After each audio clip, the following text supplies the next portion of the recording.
stories now. Some food vendors are urging the government to intensify public education on the proposed ban on styrofoam food containers, commonly known as takeaway packs. They believe greater awareness will help the public better understand the reasons behind the government's planned action. Channel One News' Philip Nilate has more. Other things we intend to do is to ban styrofoam as a food packaging material. One of the most pernicious polluters is styrofoam plastic.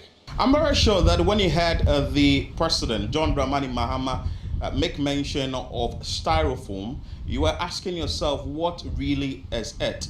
Is this the takeaway pack that you are given when you purchase the rice, the wache, the gobe, the banku and tilapia, and even the jollof rice from that special food vendor?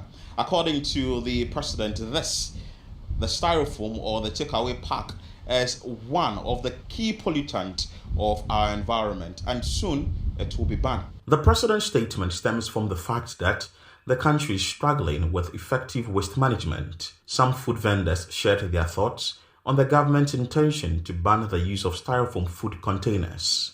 Sometimes it doesn't make it cold, so when you take it out, you can eat it like hot, yeah. But if they want to change it, that one too is good, because the foil too is good. If you finish, you can fold it and throw it in the dustbin. I think they should give us more education about it.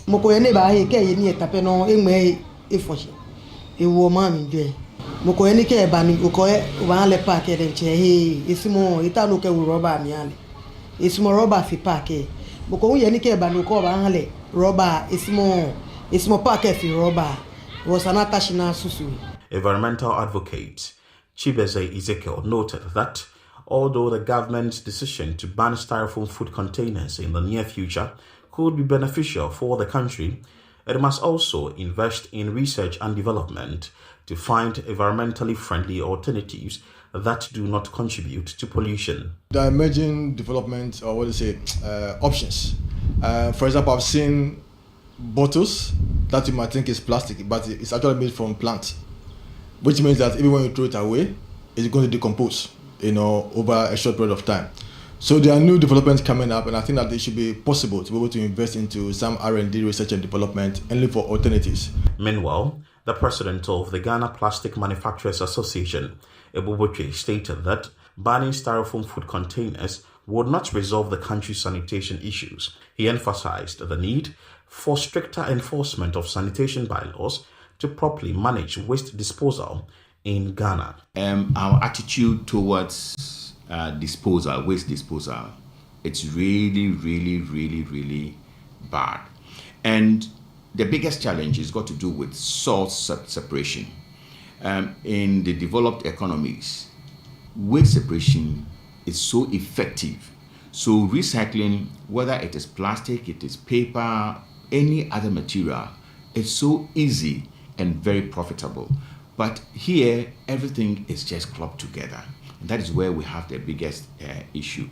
I think if the government would enforce, because we have the bylaws and it is not applied, it is not enforced. That is why we have all these sanitation bylaws. It is government intention to keep our environments clean, and this will reflect in how well flood is being managed in this country whenever there is downpour, because waste chokes drains and has an impact on our environment. For that reason, the government is looking at banning the use of styrofoam. But from the Ghana Plastic Manufacturers Association, the government must look at the management of waste rather than any agenda to ban the use of styrofoam. Reporting for Channel One News, I am Philip Nilate.